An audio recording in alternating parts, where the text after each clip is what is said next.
Hi friends, இன்றைக்கி வந்து pregnancy video தான் பார்க்க போகிறோம். பார்ட் 2. ஆல்ரெடி பார்ட் 1 பார்க்காதவங்க வந்து பார்த்திங்கன்னா நம்ம சேனல் அப்லோட் பண்ணியிருக்கோம், பார்த்துக்கோங்க. அதே போல் ஷார்ட்ஸில் வந்து நிறைய போட்டுட்ருக்கேன். ஏன்னா நிறைய பேர் வந்து வீடியோஸ் பார்க்குறதில்ல அப்படிங்கிறதுக்காக நம்ம ஷார்ட்ஸில் வந்து அப்லோட் பண்ணிகிட்ருக்கோம். இன்னும் நிறைய வீடியோஸ் வந்து அப்லோட் பண்ணல. சரி, இன்றைக்கி வாங்க வீடியோக்குள்ளே போயிடலாம்.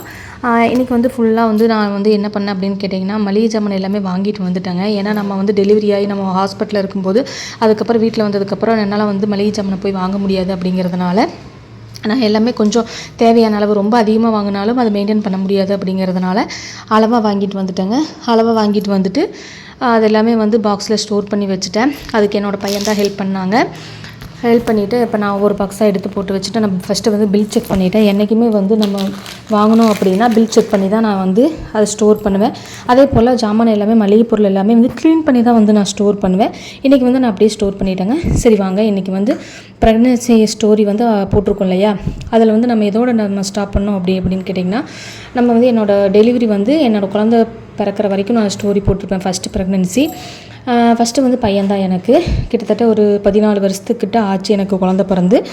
அப்போ வந்து என்னாச்சு அப்படின்னு கேட்டிங்கன்னா, என்னோடய இஷ்யூ அதாவது வந்து நான் பண்ண தப்பு எல்லாமே வந்து நான் ஃபஸ்ட்டு பார்ட் 1 போட்டிருக்கேன். பார்க்காதவங்க பார்த்துக்கோங்க. இது வந்து நம்ம குழந்த பிறந்ததுக்கப்புறம் ஹாஸ்பிட்டல் போய் அட்மிட் ஆனதுக்கப்புறம் எனக்கு வந்து அதாவது நைட்டு போய் அட்மிட் ஆனேன். நைட்டு வந்து ஒரு 10 o'clock வந்து பார்த்திங்கன்னா பெயின் ஸ்டார்ட் ஆச்சு. ஒரு 12 மணிக்கெல்லாம் வந்து நான் ஹாஸ்பிட்டல் வந்து போயிட்டேன். போனதுக்கப்புறம் அவங்க சொல்லிட்டாங்க, பார்த்துட்டு உங்களுக்கு காலையில் தான் குழந்த பிறக்கும் அப்படின்னு சொல்லிட்டாங்க. சரின்னு சொல்லிவிட்டு அந்த வழியிலேயே நான் துடிச்சிக்கிட்டு இருந்தேன். காலையில் குழந்த பிறந்துட்டாங்க. பையன் பிறந்தாங்க எனக்கு காமிச்சாங்க, உங்களுக்கு பையன் பிறந்திருக்காங்க அப்படின்னு சொல்லிட்டு. சரி ஓகே அப்படின்னு சொல்லிட்டு அது ஒரு ஃபீலிங்காக இருந்துச்சு. அதுக்கப்புறம் என்ன அப்படின்னு கேட்டிங்கன்னா, ஒரு 2 days 3 days கிட்ட ஹாஸ்பிட்டலில் இருந்திருப்போம். பொதுவாகவே நார்மல் டெலிவரி, எனக்கு வந்து நார்மல் டெலிவரி, 2 குழந்தையுமே நார்மல் டெலிவரி தான். குழந்த பிறந்ததுக்கப்புறம் உங்களுக்கு வந்து ஒரு 2-3 நார்மலாகவே நார்மல் டெலிவரி அப்படிங்கிறப்போ ஒரு 3 days வச்சுருப்பாங்க. ஆப்ரேஷன் அப்படின்னா ஒரு 5 days வச்சுருப்பாங்க இல்லையா. அது மாதிரி 2-3 days வந்து நம்ம ஹாஸ்பிட்டலே அட்மிட் ஆகிருந்தோம். நான் ஜிஹெச்சில் தான் வந்து குழந்த பிறந்துச்சு எனக்கு. அங்கே அட்மிட் ஆகிருக்கும்போது அதுக்கப்புறம் வந்து என்னாச்சு அப்படின்னு கேட்டிங்கன்னா, ஃபஸ்ட்டு வந்து நம்ம மோஷன் குழந்தைக்கு போவாங்க இல்லையா, காட்டுப்பீன்னு சொல்லுவாங்க, அது போகவே இல்லை. 3 days கிட்ட நம்ம அங்கே இருந்துமே வந்து அது எனக்கு வந்து தெரியல. அப்புறம் வந்து அம்மா சொல்லிட்டு இருந்தாங்க, இது மாதிரி ஆயே இன்னும் போகலை அப்படின்னு சொல்லிகிட்டு இருந்தாங்க. ஆனால் வந்து அது வந்து அப்போ நம்மளுக்கு வந்து தெரியல. அப்போ வந்து இப்போல்லாம் வந்து நம்மளுக்கு கொஞ்சம் வந்து இந்த ஃபோனெல்லாம் வந்ததுக்கப்புறம் நம்ம ஏதாவது ஒரு விஷயம் டவுட் அப்படின்னா நம்ம ஃபோனில் பார்த்துக்குறோம். ஆனால் அதெல்லாம் நார்மல் தான் அப்படிங்கிறது எனக்கு அப்போ தெரியலை, அம்மாவுக்கும் தெரியலை. அப்புறம் டாக்டர்கிட்ட போய் நம்ம கேட்கும்போது அவங்க வந்து செக் பண்ணி பார்க்குறாங்க. செக் பண்ணி பார்த்துட்டு அவங்க எதுவுமே சொல்லலை. சரின்னு சொல்லிவிட்டு அவங்க என்ன பண்ணாங்க அப்படின்னா, உடனே வந்து அங்கே உள்ளூர் ஜிஹெச்சிலேருந்து எங்களுக்கு கோயம்புத்தூர் ஜிஹெச் பெரிய ஜிஹெச்சுக்கு எழுதி கொடுத்து விட்டாங்க. எங்களுக்கு நாங்கள் கேட்டதுக்கு எதுவுமே சொல்லலை. ஆனால் வந்து அவங்க சொல்லிட்டு இருந்தது லைட்டாக வந்து மஞ்சக்காமாலை வந்து அட்டாக் ஆகிருக்கு அப்படிங்கிற மாதிரி சொல்லிட்டு இருந்தாங்க. ஆனால் வந்து அதை முழுசாக சொல்லலை. மஞ்சக்காமாலையா இல்லை வந்து மோஷன் போகாதனாலையா அப்படிங்கிறது வந்து எதுவுமே எங்கள்கிட்ட சொல்லவே கிடையாது. மஞ்சக்காமாலை தான் அட்டாக் ஆகிருச்சு அப்படிங்கிறதும் அதுவும் சொல்லலை. அதாவது வந்து அவங்க சொன்ன ஒரு வார்த்தைக்காக நான் சொல்கிறேன். நான் எதுவுமே அவங்க சொல்லவும் இல்லை. நாங்கள் என்ன பண்ணிட்டோம், பயந்துட்டோம். பையனுக்கு இது மாதிரி வந்து மோஷன் போகாதனால ஏதாவது ப்ராப்ளமோ அப்படின்னு சொல்லிட்டு பயந்துட்டு நாங்கள் என்ன பண்ணோம் அப்படின்னு கேட்டிங்கன்னா, அவங்க டிஸ்சார்ஜ் சம்மரி வந்து எழுதி கொடுத்துட்டாங்க. எழுதி கொடுத்ததுக்கப்புறம் நாங்கள் என்ன பண்ணோம் அப்படி பெரிய ஜிஹெச்சுக்கு எழுதி கொடுத்துட்டாங்க. நாங்கள் என்ன பண்ணோம் அப்படின்னா, சரி ஓகே நம்ம இங்கே எதுவும் சொல்ல மாட்டேறாங்களே, இங்கே பக்கத்துலேயே வெளியே ஏதாவது ஹாஸ்பிட்டலில் பார்த்துக்கலாம் அப்படின்னு சொல்லிட்டு நாங்கள் என்ன பண்ணோம் அப்படின்னு கேட்டிங்கன்னா, வெளியே வந்து தனியார் ஹாஸ்பிட்டல் இருக்கு இல்லைங்களா, அங்கே வந்து நாங்கள் சேர்த்திட்டோம். அங்கே சேர்த்திட்டு அவங்க என்ன பண்ணாங்க அப்படின்னா, இன்குபேட்டரில் வச்சுருந்தாங்க. இன்குபேட்டரில் வச்சுட்டு அவங்க டெஸ்ட்டெல்லாம் பார்த்துட்டு நாங்கள் கொடுத்த ரிப்போர்ட்டையும் பார்த்துட்டு அவங்க வந்து என்ன சொல்லிட்டாங்க அப்படின்னா, ஈவினிங் வரைக்கும் வச்சுருந்தாங்க. ஈவினிங் வரைக்கும் வச்சுட்டு அவங்க வந்துட்டு, இங்கே எங்களால் அவ்வளோ வசதி கிடையாது, நீங்கள் வந்து நாங்கள் பெரிய அந்த வேறு ஹாஸ்பிட்டலுக்கு எழுதி கொடுக்குறோம், கோயம்புத்தூர் எழுதி கொடுக்குறோம், நீங்கள் அங்கே போய்க்கோங்க அப்படின்னு சொல்லிட்டாங்க. எனக்கு என்ன பண்ணுறதுனே தெரியல. எனக்கு ஒரே அழுகாச்சு. அதாவது எதுவும் ஒரு ரீசனும் சொல்ல மாட்டேறாங்க, என்ன பிரச்சனையும் சொல்ல மாட்டேறாங்க, என்ன காரணம்னு சொல்ல மாட்டேறாங்க. என் பையன் பறக்கும்போது கரெக்டாக வந்து வெயிட் வந்து 2.5 கிலோ இருந்தால் நல்லா தான் இருந்தாங்க, நல்லா பால் குடிக்கிறாங்க, எந்த பிரச்சனையுமே இல்லை.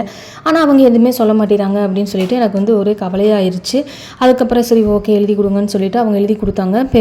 கோயம்புத்தூர் வந்து பெரிய ஹாஸ்பிட்டலுக்கு வந்து எழுதி கொடுத்தாங்க. இங்கே வந்துட்டு அப்போவே வந்து நாங்கள் ஆம்புலன்ஸ் பிடிச்சி என்ன பண்ணோம் அப்படின்னு கேட்டிங்கன்னா, ரைட்டாக நாங்கள் வந்து ஆம்புலன்ஸ் பிடிச்சி வந்து அப்போவே வந்து நாங்கள் வந்துட்டோம், கிளம்பி வந்துட்டோம்.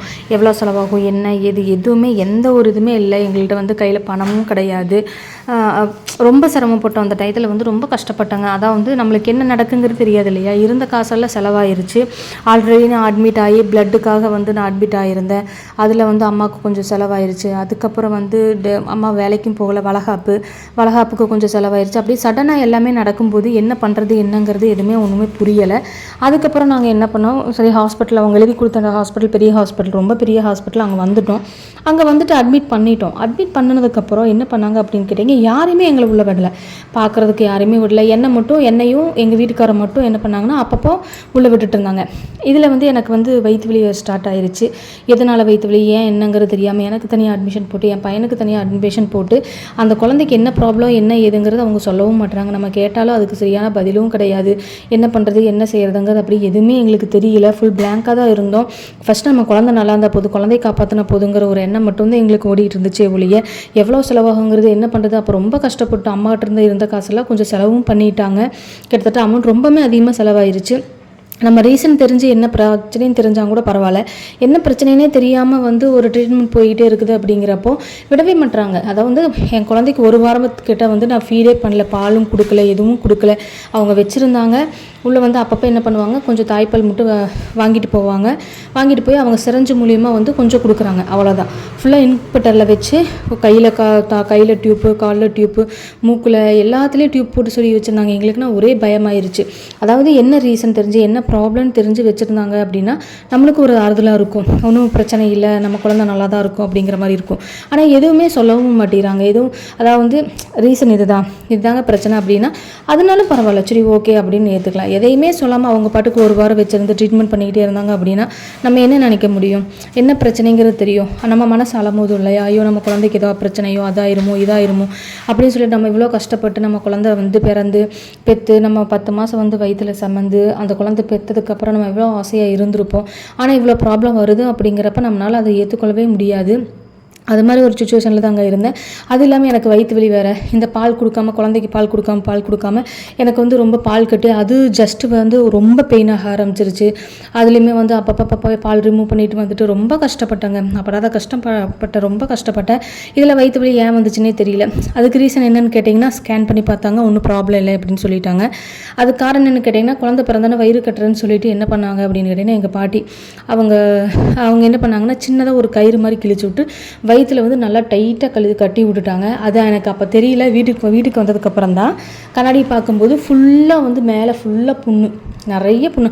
அதாவது துணி நம்ம குழந்தை பிறந்துச்சு அப்படின்னா அப்போ எனக்கு பெருசாக விவரம் இல்லை. துணி வந்து மொந்தமாக ஒரு கறி துணுன்னு சொல்லுவாங்களே, அதை போட்டு தான் நல்லா கட்டி விடணும். இவங்க என்ன பண்ணிட்டாங்கன்னா, நாடா மாதிரி கயிறு இருக்கு இல்லையா, கயிறு மாதிரி கழித்து அதை கட்டி விட்டுட்டாங்க. அதை கட்டி விட்டு அது என்னாச்சுன்னா அழுந்தி அதுவும் நல்லா டைட்டாக கட்டி விட்டாங்க. படுக்க வச்சு கட்டி விட்டுட்டாங்க. நிற்க வச்சு கட்டினா கூட தெரியாது, லூஸாக இருக்கும் நம்ம படுக்கும்போது.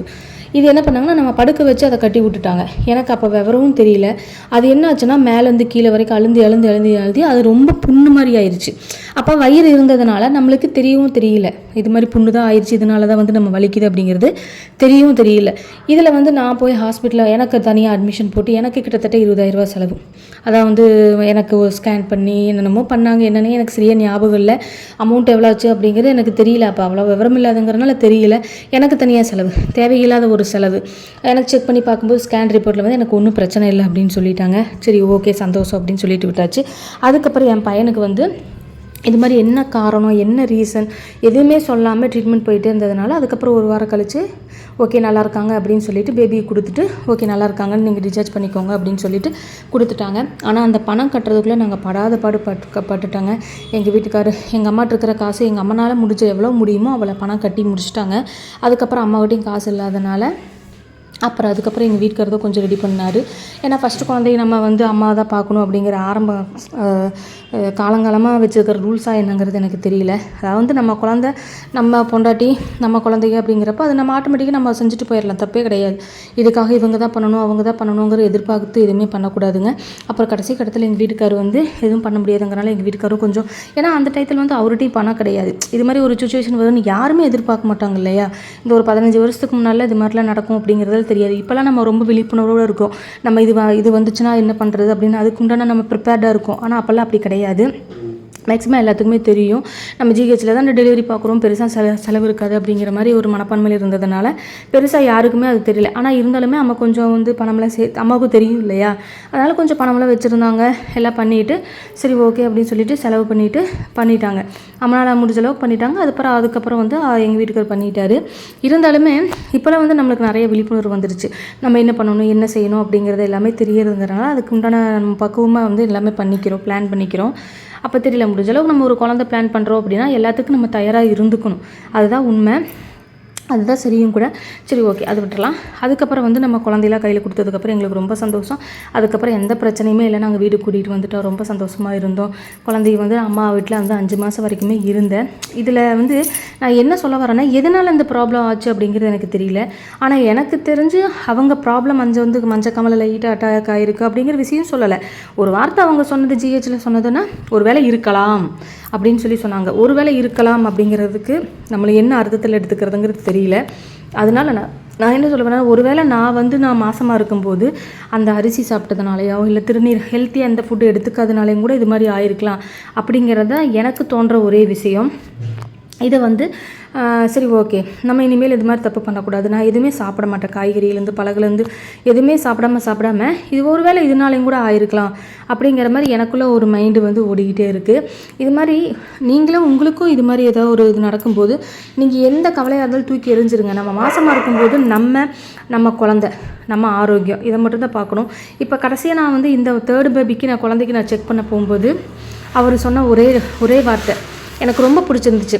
அதாவது வந்து ஜிஹெச்லுமே இவ்வளோ குணமான டாக்டர் வந்து இவ்வளோ பொறுமையாக பேசுவாங்களா அப்படிங்கிற மாதிரி எனக்கு தோன்ற விஷயம் என்ன அப்படின்னு கேட்டிங்கன்னா, நீங்கள் ஆசைப்பட்டு ஒரு விஷயம் பண்ணும்போது நீங்கள் ஆரோக்கியமாக இருக்க, நீங்கள் சுயநலமாக இருங்க. அவர் சொன்ன ஒரே விஷயம், நீங்கள் சுயநலமாக மட்டும் இருங்க.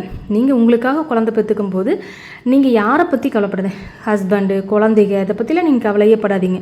நீங்கள் எவ்வளோ சுயநலமாக இருக்க முடியுமோ அவ்வளோ சுயநலமாக உங்கள் உடல் நலத்தையும் குழந்தையோட ஆரோக்கியத்தை மட்டும் நீங்கள் பாருங்கள். இது எவ்வளோ வார்த்தை தெரியுங்களா? இது மாதிரி நீங்கள் மாசமாயிட்டீங்க அப்படின்னாவே நீங்கள் உங்களை மட்டும் பாருங்கள், சுற்றி இருக்கிறவங்கள யாரையுமே பார்க்காதீங்க.